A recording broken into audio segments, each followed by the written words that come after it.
Hey everyone, welcome back to Bear's Workshop. In today's video, we have the 164th flyover of the Nikola site in Coolidge, Arizona. Again, like Wednesday, it was pretty windy today, but we were still able to fly.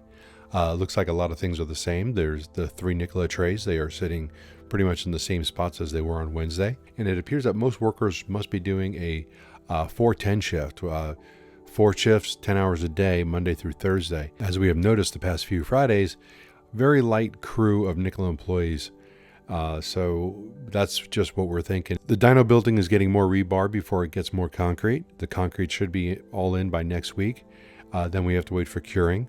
The security building is starting to take shape as the walls get higher. And the employee parking lot is getting more grading as they just added the soil stabilization. Also on the west side, the 31 frames are still there.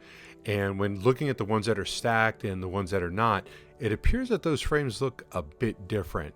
The bolt patterns on the side, they don't appear to be the same. On Monday, when we do our next flyover, we're going to take a look from the top down and see if the cross members are in the same spots.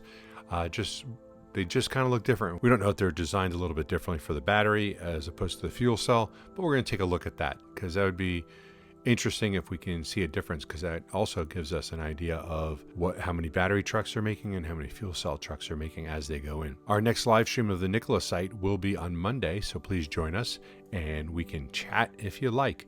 And the next episode of Fast Charging with B&B will be next Tuesday at 4 p.m. Pacific. And we will be doing a live stream of Lucid next Wednesday. So if you're interested in that, please join us. Hope you enjoyed this video, and if you do, you know what to do. Hit that thumbs up button. If you haven't already, please subscribe so you can see more content like this in the future. And you can follow us on Twitter at Bears Workshop. And thanks to all of our Patreons. We do appreciate you guys. Now, let's go fly.